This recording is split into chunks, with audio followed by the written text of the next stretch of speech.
This is bittersweet. I have come to the final chapter of Ren's 8 chapters. It's been a very emotional and realistic and heartfelt and uplifting journey in the first 7 chapters I've done thus far. So now we've reached the final one. So this is chapter 8 on Ren's other channel, Ren Makes Stuff. So thank you for everybody that's came along with on the journey with me. Um, it's been great reading your comments and responding to many of them. And it's nice to know that there's a lot of people out there that are all a support system for each other. So one love, as I've been saying constantly. Um, let's just keep the good fight going. Okay. Um, so yeah, so I haven't seen it yet because I never pre-watch anything. In case you're jumping on this channel for the first time, I don't watch something first and then record it second because I like to be surprised and I like this to be as authentic as possible because you deserve authenticity. Okay. I do not well, I normally don't pause like if it's music videos, but for these type of videos, I'm stopping it periodically throughout when I have something to say. So make sure you don't skip through to the end because you might miss something. Who wants to do that? So anyway, if you're new to the channel, if you're new to even finding out about Ren, because that could be possible, make sure you support him. If you like him, support him by joining and subscribing his channels and liking and commenting on his music and on this. I always have the links in the descriptions, okay? Just imagine if it was you. So let's pretty much get into it. And like I said, prepare for many stops. So I tell you what's on my thoughts, okay? Let's get into chapter 8. Here we go, as Tazzz reacts.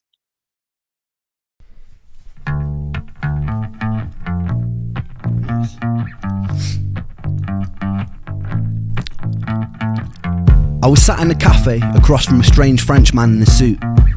I had to decide over a 5-minute drink if this was the man that I was going to live with for the next year of my life. A week before, I'd been sat in the same cafe with a Polish man. My friend Luke had put me in touch. Me and my girlfriend had decided to move into separate houses in hopes it would fix our crumbling relationship. The guy seemed pretty chill online, and so I'd already agreed to move in with him. This was just a little informal meet before we did. A few minutes in, I instantly regretted everything. He told me a story of how the week before he'd come home drunk, and he'd pissed all over his own living room, and was in hysterics about it. I laughed nervously, taking a sip of water as I imagined a future of watching Netflix shows near a carpet that stank of piss.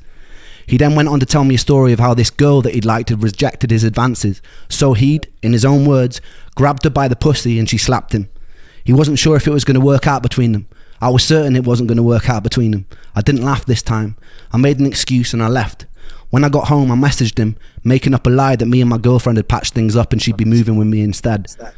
I had a week to find a new roommate. I was, for all intents and purposes, a loud little bugger. I'd often spend unhealthy amounts of time making beats, so the person that I moved in with needed to be able to tolerate noise. I found this Facebook group called Brighton Bands and Musicians and I posted on it.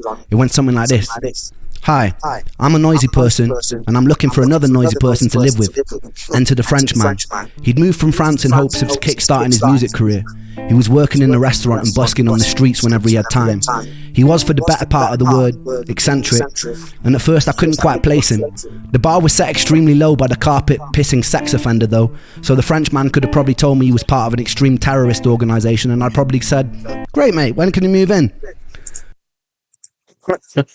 What a way to start off. So, wow.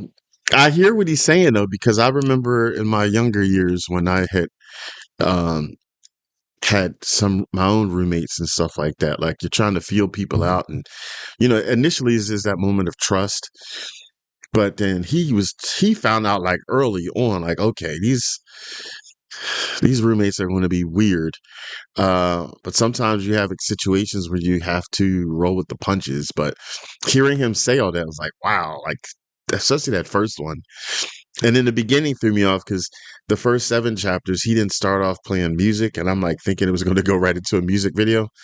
But I like how he segued into him talking. So, and then the part about him and his girl.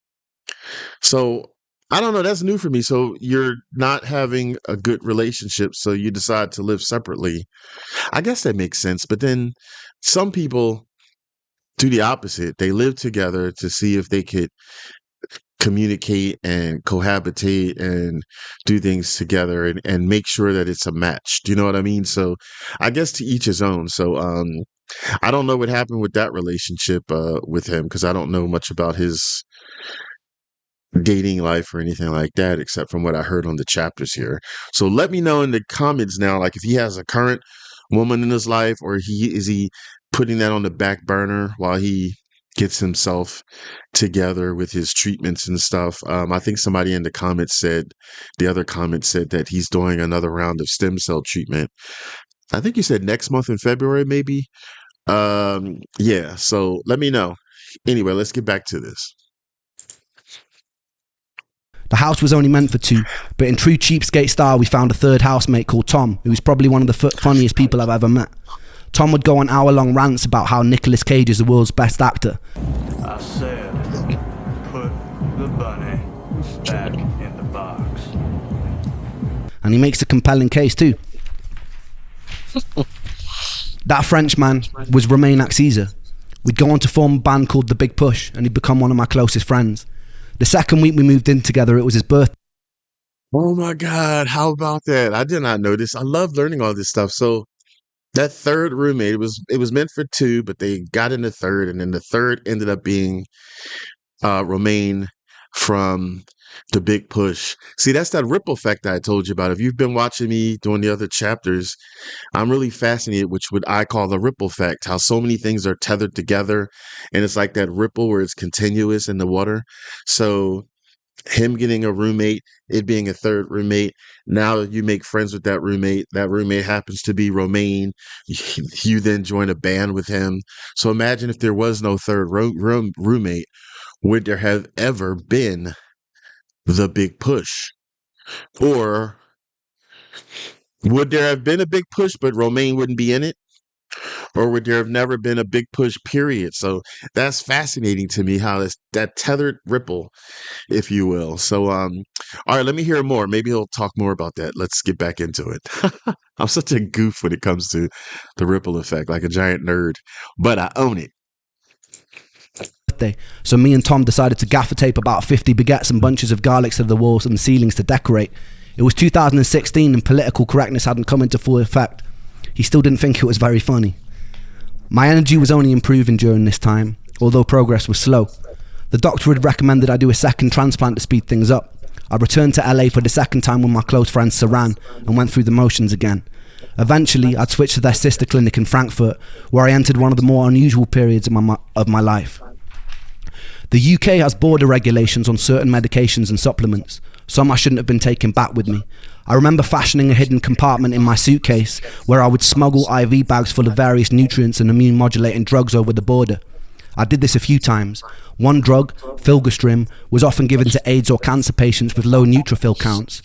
On my tests, my neutrophils were always outside of range on the lower side, so the injections would theoretically raise them. The issue was I was still broke. I don't think the doctor realised how broke. I was meant to pay for private nurse to administer the drips, but I couldn't afford it.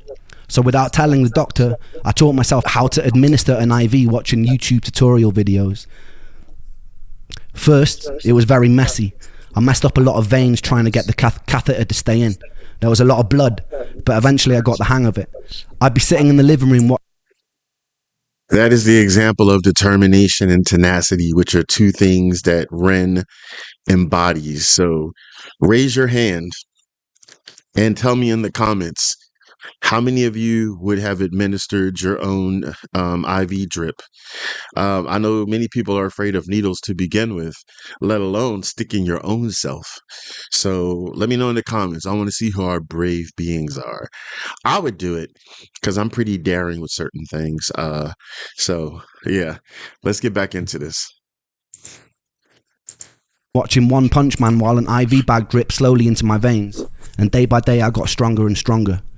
The issue was I started noticing my food intolerances getting worse. The stem cells had improved my pain, energy, clarity of thought, but it worsened my ability to tolerate food, something I later learned was caused by MCAS or mast cell activation syndrome. Some other stories also started circulating online groups of people getting far worse after the stem cell transplant. I can't say that this didn't shake me. As more time elapsed, I learned of legal cases that were opened against the clinic for malpractice. The clinic in Beverly Hills eventually shut its doors. It was hard to know how to feel about this. The doctor had been my saving grace. He'd pulled me out of a half existence, but I could see where people's frustrations were coming from. As the clinic grew in popularity, I think its resources became stretched and its communication became worse. Nonetheless, that man will always remain the third angel in my tale, and I'll always be grateful. It's hard for me to definitively recommend stem cells. I believe it's a gamble. Some got worse, but they did actually really help me. They didn't cure me, and some of my symptoms got worse, but they allowed me to be an active member of society again, and that was huge for me. A few more months passed. My girlfriend had moved to Australia, but she was being very distant with me and rarely answering calls. She broke up with me on Christmas Day while I was visiting my mum. I took it very badly, but it was also symbolically the end of one chapter and the start of the next. Despite our difficulties, I'm still grateful for the time we shared.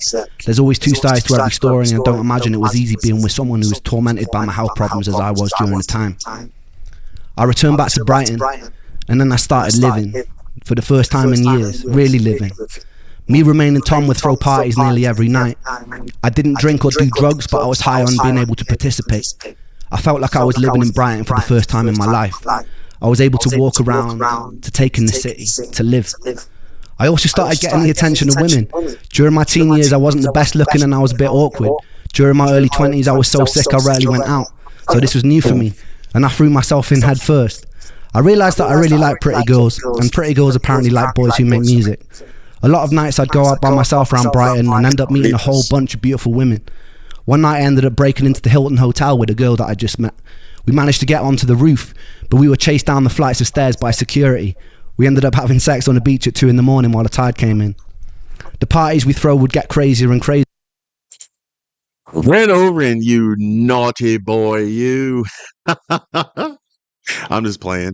All right. Well, that's cool to know. It was nice and refreshing, and it felt really good just seeing those images and short videos of you having fun. So, because, I've been living through this with you with the first 7 chapters, and just reading, just hearing you read what your life was like, and so much sadness and pain and hope for all those years. And then you have a moment where you're starting to feel better and you're starting to smile and you're starting to have fun and you're starting to do the normal fun things that 20-year-olds do. So it's nice to see that moment there, and that light at the end of the tunnel being reached. So this was really cool just to see that part. So I'm so happy that things got better for you.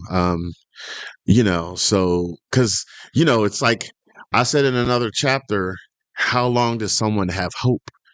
Hope doesn't have like a time limit. You can't necessarily say, oh, I'll wait 1 year, exactly 1 year, then I'll give up. Because suppose something happens 1 year and 1 day later. So it's really hard to say, but I'm glad that you hung in there. And then like now you start to get to this point where you see some happiness and you feel better about yourself, and you feel kind of normal again. So that's really great to hear. Let's get back into this. Easier. There'd be times where everyone was half naked by the end of the night. I'd find myself in strange situations where I was having sex on a living room sofa with 2 girls while some random dude sat smoking a joint on a nearby table. I noticed... You cheeky devil, you. Wow, this is all new for me to hear. Okay. Yep, you were back in action there. This guy who was a friend of Romain's who kept passing out on our sofa. One time he woke up covered in scratches from this Mexican girl who had been telling the stories the night before of all the people she'd stabbed. This guy was Goran Kendall. He sang like Bob Dylan, and he looked like he'd fallen out of a punk rock band. I liked him. Me, Romain and Goran were all musicians, and naturally we started jamming together. I remember the first time something clicked. We were at Goran's house with an Australian girl I'd been seeing and her friends. The night before, she'd gotten drunk and tried to strip me naked during an open mic night at the Fiddler's Elbow.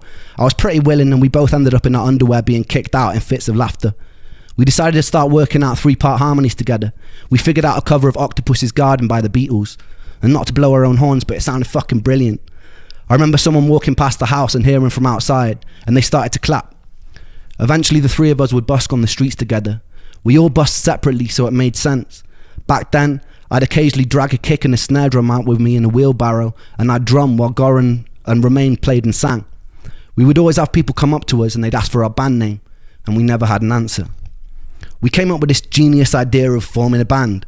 Genius. One of us said that we should be called the Three Hats because there was three of us and sometimes we wore hats. One of us said, nah, that's shit. Eventually we settled on the Big Push, and we got tighter and tighter. As my energy increased, I was able to do more and more. We play about 5 nights a week in various pubs and bars in Brighton for shit money. On Saturday we'd get out. I wish he said how he came up with the name The Big Push, because I would like to know. But I'm glad they didn't decide on the Three Hats one, because that was shit. Like he said, the Three Hats. But The Big Push, I would like to know how that came about. If anybody heard him say how that name was chosen somewhere else, let me know, please, because I would like to know. So, yeah, all right, let's get back into this. This is a more lighthearted, happy chapter, which I was hoping it would finally reach that. So yeah, I'm really enjoying this ride today. Out onto the streets and go busking. There was just one problem. I was proper shit at drumming. The universe eventually provided us with a handsome bearded Irishman, and everything fell into place. I loved those boys. We were in truest sense a rock and roll band. We got banned from playing at a few venues because we'd occasionally get carried away and break a bit too many things on stage. I got a lot of bills for microphone stands or charges for paint jobs where I'd sprawled the Big Push over the... See, I didn't know that about Rents. Wow, so they got a little bit careless with the musical instruments. Isn't that called isn't that how like thrash metal came about? Like it's like really hardcore metal, but like they're known thrash metalists to like break things. I could be wrong, but I don't know. It sounds familiar, so that made me think of that. So I didn't know that Ren and his Big Push boys got to that extent. So but it's nice to know. I'm learning so much from these 8 chapters now. So let's get back to this.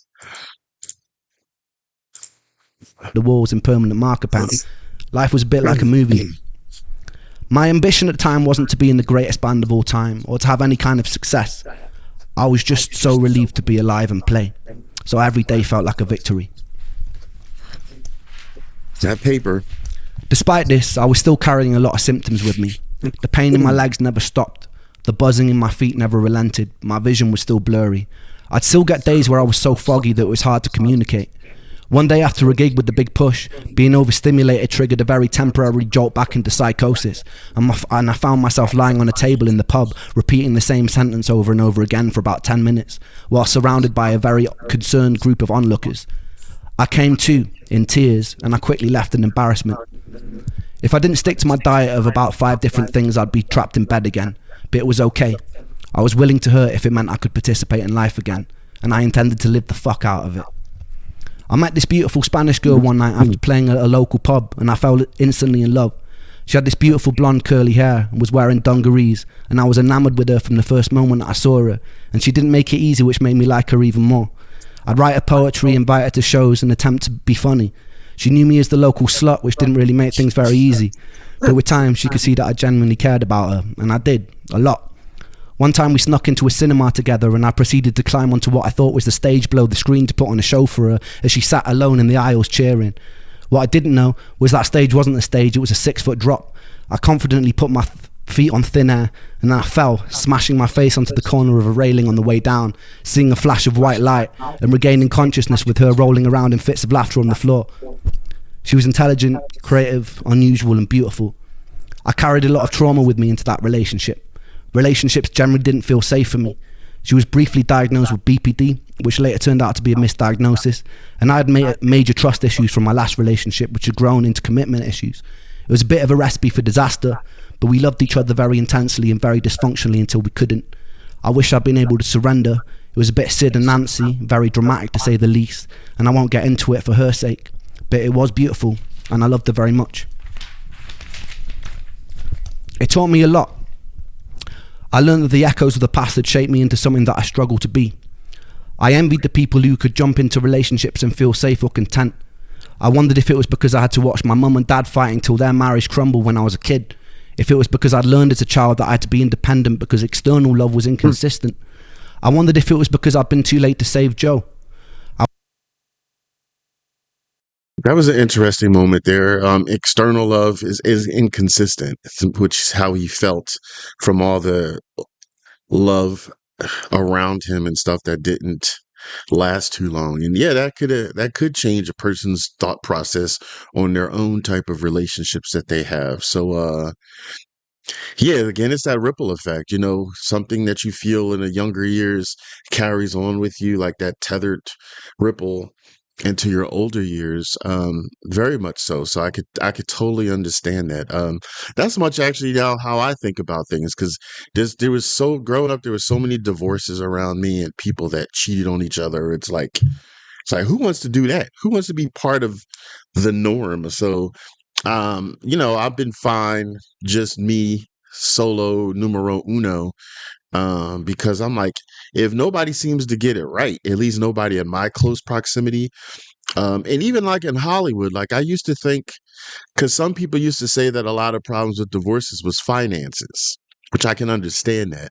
But then I'm like, so many people, even in Hollywood, who make a lot of money, cheat on each other and break up and all this mess. So I'm like, well, it can't just be finances then. So I don't know what the hell it is. I think finding the perfect marriage where both parties are happy and there's no thought or actual follow through of cheating or breaking up, I think it's rare like a unicorn.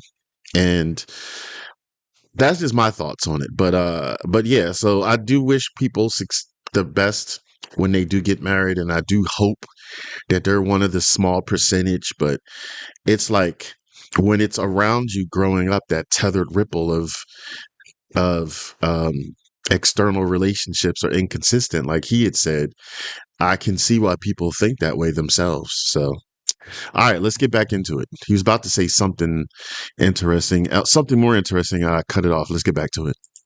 I wondered if it was because I was forced to live most of my adult life in isolation. I wondered if it was to do with jump into relationships and feel safe or content. I wondered if it was because I had to watch my mum and dad fighting till their marriage crumbled when I was a kid. If it was because I'd learned as a child that I had to be independent because external love was inconsistent. I wondered if it was because I'd been too late to save Joe. I wondered if it was because I was forced to live most of my adult life in isolation. I wondered if it was to do with my past relationships.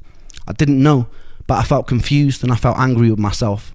I knew I wanted to surrender to love, to feel truly worthy of it, but every time I tried, I feel discontent and unsettled, like the security of love was something I wanted to escape. The thought of ending up in a white picket fence house with my perfect family felt like prison. After 8 long years of being tethered to a body in pain, I wanted to be liberated from any sort of attachment. Any sort of predictability of the future after a life of torturous monotony made my stomach feel like I'd swallowed cinder blocks. When I felt someone's love, I had to fight the urge to run and keep moving, but paradoxically still desperately wanted to be loved. And I loved to love. And I loved her. That discontent was something to stop with me, and it hasn't made relationships easy. Around 2018, I'd reconnect with Sam. He was in his 20s now, so I felt far less weird about hanging out with a teenage boy. During this time, we wrote a few songs together. Blind Eyed, What Went Wrong, and Same Old Situation. All bangers, by the way. It was April, and we were shooting a video for What Went Wrong. We were using my friend Josh's car, and there was a scene where we needed a smashed up bonnet. But it went outside of the budget we had to pay for the video, so me and Sam decided to go busking to raise the money. I promise what follows is the truth. We never rehearsed Blind Eyed live before, but while we were out on the street, I turned to him and I asked if we should play it. I started playing the first chord that made sense without even thinking. It started in B minor in this kind of reggae way that was totally different to the original recording. Somehow, it was totally fucking magic. The whole street stopped. Sam was hitting notes and runs that seemed outside of the reach of a mere mortal. Luckily, Sam Perry Falvey, who films the videos, was with us, and he captured the whole thing on camera. Cool. So before this moment, I kind of surrendered to the fact I probably wouldn't have a career in music again. I was doing it for me. I was doing it to celebrate being alive. The week after the video shoot, me and Sam decided to go busking again because it had felt so good. Someone filmed us covering a version of Vera Hall's Trouble So Hard. Trouble so hard. Ooh.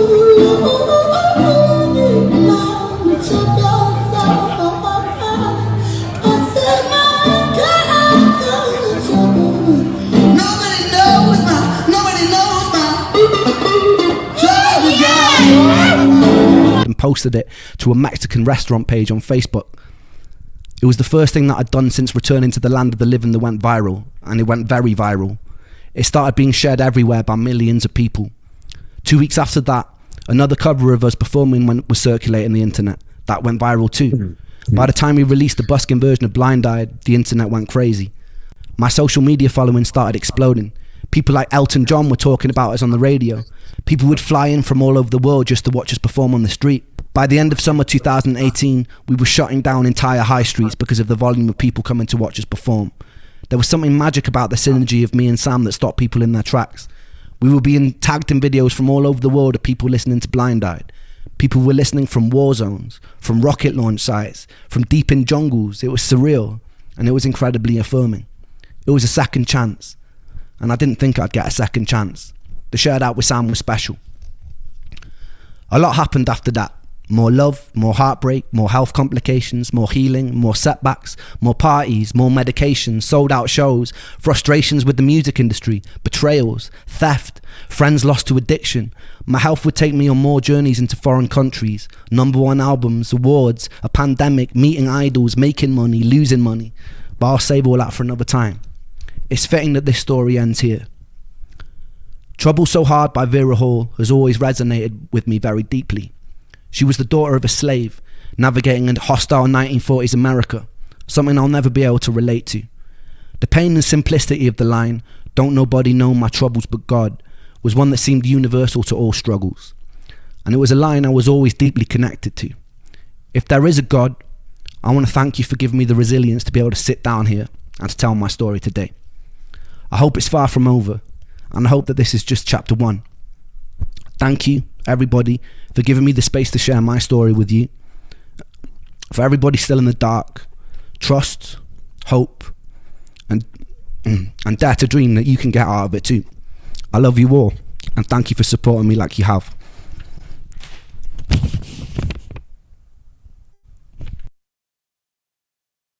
Oh, yeah. Pew, pew. Go through it. Okay. I was so used to expecting a song at the end. I didn't realize there wasn't one, so totally fine. But that was a beautiful ending to a very uh, emotional and healing chapters in his life. So we did it, everybody. We completed 8 chapters of Ren. And I'm very happy that the 8th chapter had a lot more brighter notes. But of course, it wasn't all bright because he mentioned there were still ups and downs and breakups and lockdown. And, it was a blend of negative and positive. So, but unfortunately, that's life. But yeah, I mean, but with Ren in particular, since he's had so much negative and bad problems and health problems, I wish he gets a long stretch of good positive energy and health and prosperity and stuff because he deserves it. But I just love his humility, and I love how he's so grateful and thankful because he thanks us so many times. He thanks us, his fans, his renegades, and he thanks the doctor who gave him a chance. He thanks God because he's like, if God gave him the resilience to push through this and all that, thank you. So whatever it was that gave him the tenacity, that resilience, that gung-ho, that never give up type of attitude to keep going, whatever it was that caused that, so grateful for that. And hopefully whatever caused that for him has caused that or will cause that for you out there in virtual land who have gone through any type of similarities to him or anything that's affecting your day-to-day life that's been ongoing. As long as you have hope, as long as you keep going the good fight, hopefully it won't take longer than what you may think. But as I always say, as the heart keeps beating, then you keep moving. Okay, so I'm so happy that Ren has touched so many people's lives and stuff like that. So to everybody out there, one love. Let's keep being there for each other. Sometimes it takes a village. There's a saying at least in the United States. I don't know if it's universal, but it's misery loves company, which basically means, it's hard to go through bad things in your life alone. Some people can, and that's fine. But for the ones who can't, know that there's other people like you who have similar problems. And sometimes you have some type of solace and healing if you can vent to other people who are going through what you're going through, because you don't have to worry about burdening them or making them feel bad or uncomfortable, because they can relate to you, So don't hold back. Don't put your ego in the way. Put your pride aside. Sometimes if you need help and you can't do it yourself, then reach out to others. It's okay for you to do so. It does not make you a weak person. It makes you a human who wants to survive. So it's okay. All right. So thanks for being part of the journey. This is the last of the reaction mini series, because we've reached the end of chapter 8. Ren, if you ever see this, I wish you the best. I wish you all the great things that end in LY, spiritually, financially, mentally, um, and everything else that ends with LY that's good, because you deserve it monetarily. So yeah. So this is Tazzz. If you want to watch one of the other chapters that I have done of Ren, then I want you to check it out. Where? There. Right up there. Right there. And you all take it easy. Just stay tuned on my channel and keep coming back, because I have done a lot of his music videos, reactions to that, and I will continue to do some more. Okay. So take it easy and keep it breezy.